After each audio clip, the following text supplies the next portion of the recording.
Bonjour, alors à la découverte de soi. À la découverte de soi, moi j'ai toujours eu à cœur de me découvrir. Mais je pense que j'ai toujours eu à cœur de découvrir les autres. Et des fois à découvrir les autres, on se perd soi. On se perd soi, exactement. On se perd soi et on se perd aussi soi. Mais ce que j'ai envie aussi, c'est de montrer que, justement, on peut se percevoir à travers le miroir de nos relations. Le miroir de nos relations dans le couple, ça va être un miroir qui va être très proche. Et du coup, ça va être aussi un challenge, en fait, de se voir et aussi d'accepter ses émotions sur le moment. Et on va pouvoir aussi se rencontrer sur plein de formes. Mais ce que je veux vous proposer, c'est aussi de poser des réflexions, de poser des questions. Pas forcément de faire un podcast pour se dire qu'on va trouver des solutions et que je vais vous trouver des solutions, car je ne vous propose pas forcément de solutions avec 1 étape, 2 étapes, 3 étapes.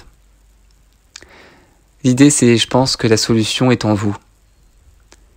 Et juste, un peu comme un cercle d'hommes que j'ai effectué, moi, ce qui m'a fait du bien dans ça, c'est le fait de pouvoir écouter des histoires qui, des fois, me ressemblent, des fois, me ressemblent pas. Mais même quand ces histoires me ressemblent ou ne me ressemblent pas, je peux toujours sentir une émotion. Je peux toujours sentir quelque chose qui me gêne, qui me dérange, ou quelque chose qui me rassure, parce que j'ai la même histoire. L'idée, c'est pas de se rassurer sur ce qu'on est en train de vivre, mais c'est plutôt de voir ce que ça vous fait. Et aussi des fois, comprendre des choses. Car des fois, j'ai compris des choses en écoutant des discours qui m'ont aidé à prendre conscience de schémas familiaux. Et ça, c'est un petit peu ce que j'ai envie de partager. J'ai envie de partager des réflexions que je peux avoir dans mon couple, des réflexions que je peux avoir dans ma vie professionnelle, dans ma vie familiale. Et c'est pas l'idée justement d'apporter des outils. Mais peut-être que ces outils, on peut les partager. On peut les partager pour les essayer et peut-être trouver la meilleure façon pour vous de les utiliser.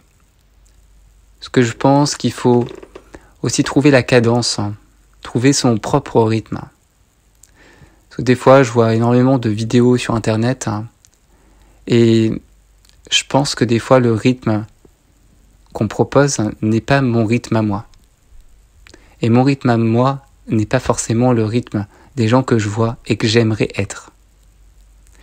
L'idée aussi, c'est de partir de la position de où nous sommes et où je suis, mais pas qui je voudrais être.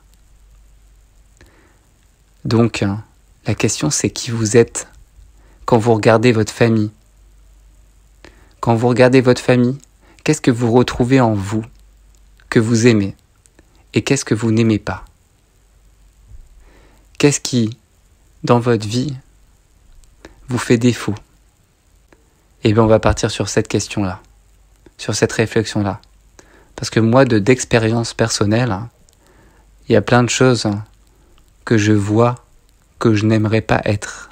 Et pourtant, je suis ces choses-là dans mon couple et dans mes relations. Je ne le vois pas toujours personnellement. Mes relations le perçoivent. Et je commence des fois à croire que ce n'est pas vrai. Parce que ma croyance, des fois, cache qui je suis. Ou justement, repartir et retrouver qui je suis vraiment à travers mes relations. Donc je vous invite à partager, je vous invite à liker, je vous invite à vous retrouver. Et merci de m'avoir écouté.